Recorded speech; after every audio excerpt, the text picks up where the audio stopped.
Yeah. I just want the paper. I just want the paper. I just want the paper. Yeah. I just want the paper. I just want the paper. I just want the paper. It's still a feeling that you love to hate. Don't hesitate to put in work just to get this pay. And all this talk about food, I guess I need a plate. But once the trap house boom, I guess I flip the state to get this rape. Money violent like I'm Miz and Rafe. Half a brick a day, my firework like Independence Day. Spark a split for hate. Niggas learn from that chink shit. Now my shooters move around, we moving brinks with. I'm from the school of the hard knocks, from a hard block. I need a beat with a hard knock, flipping hard rock.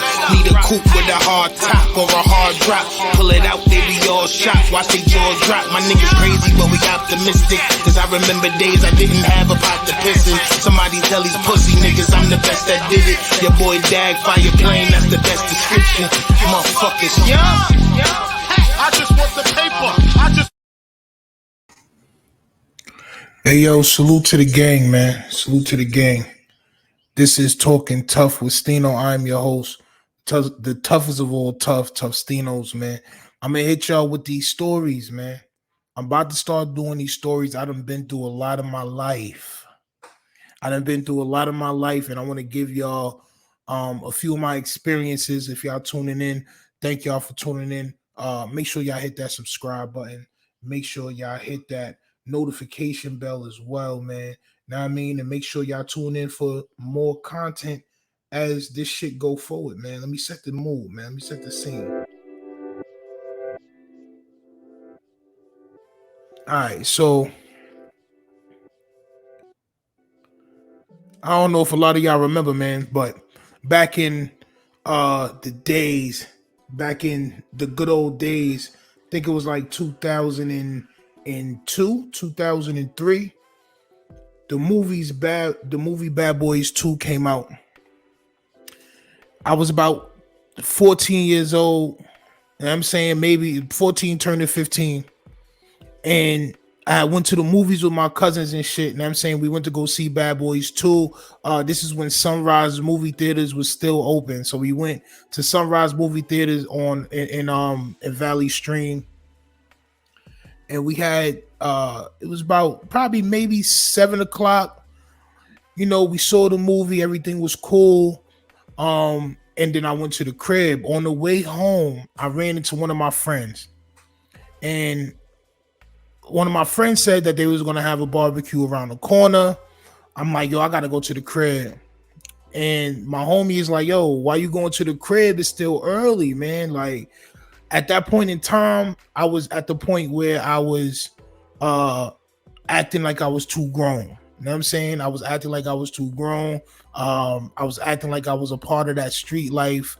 You know what I mean? And, you know, I went to the crib and I remember my father telling me, like, yo, where you think you going? And I'm like, man, I'm about to go back outside. You know what I mean? It's lit outside. Everybody's outside.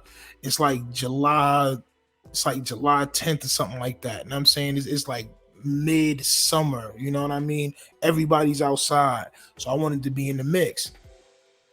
So my pops is like, yo, if you gonna go ahead and keep thinking you grown, go ahead and go outside. So I'm like, all right, bet. I went outside.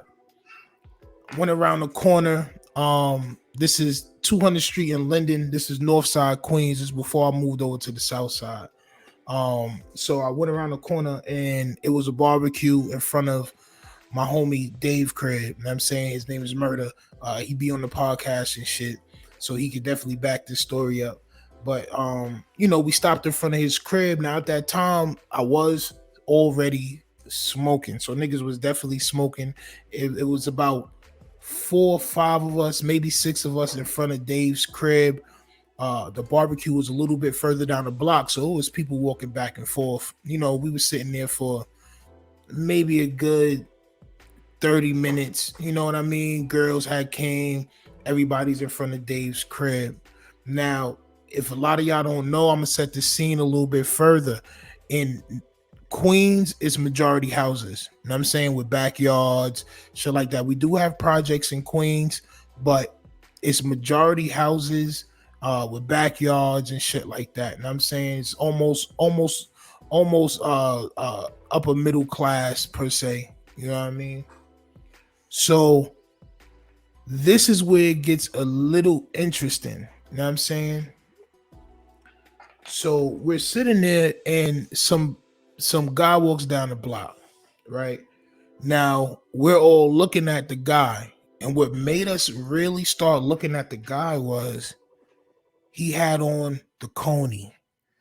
If y'all not from New York, around this time, early 2000s, late 90s, the Conehead hoodies mean business. When they put these hoodies on, you can hardly see their face, and they got the triangle at the top when they put their hoodie on. Mind you, it's in July, right? It's like July 10th. You know what I mean? So we're all looking at this nigga like, why does he have a hoodie on? Like, that's all I can remember right now. It's almost 20 years ago. You feel what I'm saying? And all I can remember is, why does this nigga have a hoodie on, man? Like, what the hell is going on? Like, everybody's looking at this nigga. We even talking to each other like, yo, this nigga got a hoodie on. He's walking very slow. Right now, in front of Dave's crib, there was no gate. So we're standing in his front yard and we're sitting on the steps and shit. But there's nothing separating this person from us, right? Because we're like almost on the sidewalk. So he walks very close to us. He walks past and he turns around. When he turns around, he says, yo, why the fuck are y'all looking at me for? You know what I'm saying? And we're just like, yo, because you got a hoodie on in the summertime. You feel what I'm saying? Like, so my homie Dave steps in front of me and him because the guy was like right in front of me. And he steps in between us and he tells the guy like, yo, listen, this is my house. This is my crib. Know what I mean? We not on no rah-rah shit. This shit is not about to get no rah-rah shit. Like, and you know, right before our eyes, it turned from this to this. Right before our very eyes. You know what I mean? So at this point in time, let me explain the process that my brain was going through. Right? So Dave is a little bit shorter than me. So I was looking right at this guy. He has the gun pointed at Dave at this point. Dave is standing right in front of me. So he got the gun pointed at me too. You know what I'm saying? In my mind at that time, I'm not gonna hold you. I'm like, this nigga ain't gonna shoot. I'm 14. I never seen nobody get shot before then. I never, you know what I'm saying?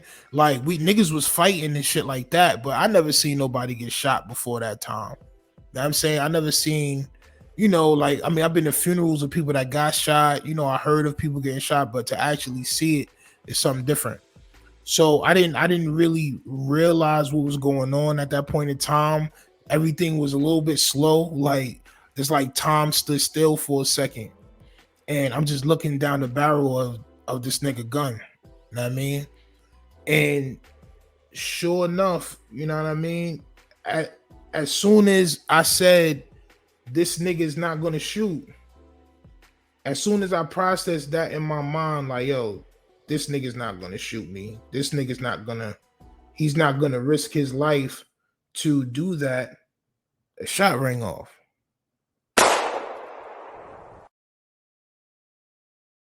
Now, I heard it go ping, you know what I mean? Like, immediately after the shot went off, my homie Dave reached to his stomach, right? He said, and he reached to his stomach and he went towards his front door. The guy's still standing there with the gun pointed at me. And I heard the bullet ping, like I can remember I heard that shit ping. It said ping. It sounded like it hit it off like the gate. Like, thinking back about it, like the only other thing metal that was around was the gate, right? So as everybody starts scurrying now, because Dave said, and it shot and all that, I'm still standing there stuck. So my instincts started to kick in and I went and I hopped over the gate. Now, next to Dave's house, it was a gate to lead to the driveway to go to the backyard.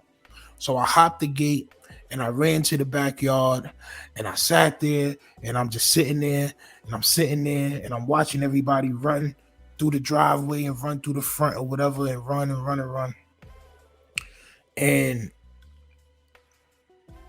I start feeling an intense burning sensation, pause, an intense fire on like the lower part of my leg. Right at that time, I had on some Jabot shorts. I remember exactly the outfit I had on. I had on some Jabot shorts, and I had on some Air Force 2s. I don't know if y'all niggas remember Air Force 2s. They was mid tops, but they was alright. You know what I'm saying? They was like white and navy blue. I had on some white and navy blue Air Force 2s. When I looked down, my whole shoe was like blood. Like the whole back of my shoe was blood. So I saw one of my homies, shout out to my nigga Black. I saw my homie Black walk past the crib, and you know, I went to him and I'm like, yo, bro, I got shot. And he's like, you better go home. That, like, I don't know if cell phones was really a thing. I don't think I had a cell phone at that time, bro. Like, I don't know if cell phones was like out like that. I don't think I had a cell phone at that time. I think niggas had like sidekicks and some shit like that, maybe. Or this was probably pre-sidekick. It was around that time though. But you know what I'm saying? Everybody was just telling me to go to the house, go to the house, go home, go home, go home. So I walked my ass to the house. This was around the corner. This was on 200th Street. I lived on 199. So I walked my ass back around the corner. You know what I mean? And I stopped at my homeboy Snub crib. Shout out to my homeboy Snub. He be on the page too sometimes. And he wasn't at the crib. His mom's told me to go home as well. You know what I'm saying? She said, who the fuck you think you want some 50 cent shit? You better take your ass to the house. You know what I'm saying? And I went to the crib. When I got to the house, now this is the ill part of everything, right? So when I got back to my house, my dad, you know what I'm saying, I would yell downstairs to my pops, and my pops, you know, I was like, yo, pops, come here, I got shot, right? So he come upstairs, and the first thing he asked me was, do I want to go to the hospital, right? So I'm like, nah, I don't want them to interrogate me and all that shit, like, you know what I'm saying? So he says, all right. He goes downstairs, he gets a bunch of alcohol and gauze and all that shit. So the bullet went through the back of my leg, and it almost like ripped my Achilles tendon. Right. So my pops, you know, did his thing. He put whatever, you know, alcohol and shit on the wound. And he wrapped my leg up. And he went outside. I mean, my pops went outside to go see what was shaking. Didn't find nobody. What it came to be was, you know, they was doing gang initiations supposedly in the hood, and that was something that, you know, was happening around that time in my neighborhood. I didn't know that. You know what I'm saying? I had no idea about, really, in 2003, niggas ain't really know about gangs in Queens like that. At least growing up into it, we didn't really know about that type of shit. After that is when it started getting very active. After that is when it started getting really, really active, you know, in the neighborhood and shit like that, man. But I didn't really know about too much of that shit before then. Yeah, but my pops came back, and you know, it basically was just like, you know, I told you not to go outside. You know, now you got to deal with whatever comes with that. You know what I'm saying? So I was in a lot of pain for a minute. Before I went to the hospital. And, you know, I had to go to summer school because of some shit I was doing in school, which we'll probably talk about in another episode. But, you know what I mean? I had to be on crutches in a wheelchair the whole summer school. I couldn't really walk too well for a while after that, man. But yeah, man, that was how I got shot and how I survived, man. Really, I want to thank my homie Dave, man. Murder. I probably wouldn't be here, son. Like, I probably wouldn't be here. That nigga took a bullet for me. You know what I'm saying? Like, it's that nigga took a bullet for me, bro. You know what I'm saying? Like, he stepped in front of me and got in between me and the nigga that wanted to shoot. I was right in front of the nigga. He was looking at me like, what are y'all niggas Like, what are y'all looking at? You know what I'm saying? Like, if it wasn't for Dave, I probably would have been shot, and who knows if I would have survived that shit. You know what I'm saying? Luckily, I got hit in my leg. It went through the back of my leg, and you know what I mean? Like, it fucked me up for a little while, but by the next summer, I was out there playing ball and football again. It took Dave a little while to recover, but salute to Dave, man. My nigga Murder, if you watching this shit, you already know what it is, bro. We bros for life, man. And to all y'all tuning in, man, this shit is real, man. This shit is real. Make sure y'all always on y'all ones and twos. I will be bringing y'all more stories. I got a million of these shits, man. I've been through a lot of shit in my life. This shit is like therapy for me. You know what I'm saying? Hopefully, if I put it out there, I don't need to get asked about it again. I don't need to keep explaining it. You know what I mean? All these stories is real, 100% authentic stories that I will be sharing with y'all from now on. You know what I'm saying? So make sure y'all subscribe to the channel. Make sure y'all hit that like button. Make sure y'all hit that notification bell, man. I will be dropping one of these shits, if not every day, every other day. So stay tuned, man. We also always got that good old Tougher Flush, man, every night. If y'all tuning in, make sure y'all sending y'all music over to toughhouseroast@gmail.com. That is toughhouseroast@gmail.com. Send that $5 over to the Cash App for your submission, and we'll play your song. Make sure you catch the show if you want to see us either give it a fire or a flush, man. And make sure y'all go over to wearetough.com for all the merch and all the accessories that y'all be hearing about, that y'all be, you know what I'm saying, mentioning, and I mean the Reflect merch, the Sniper Gang merch, all the merch is there on wearetough.com, and I'm gonna leave y'all with some good old commercials as usual, man. Peace.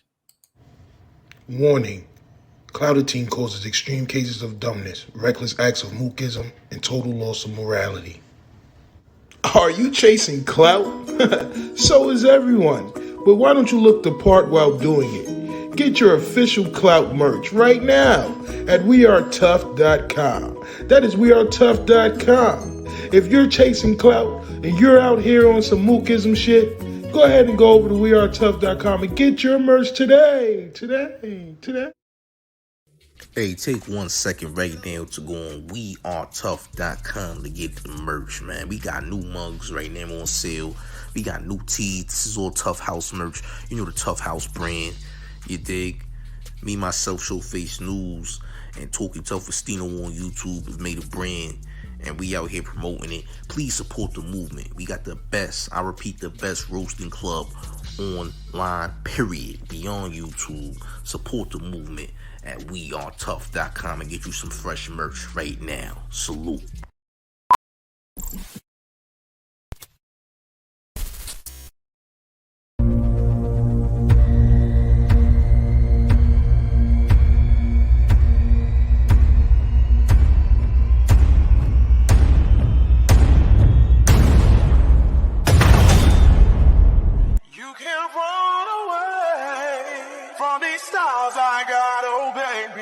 Hey baby, cause I got a lot, oh yeah.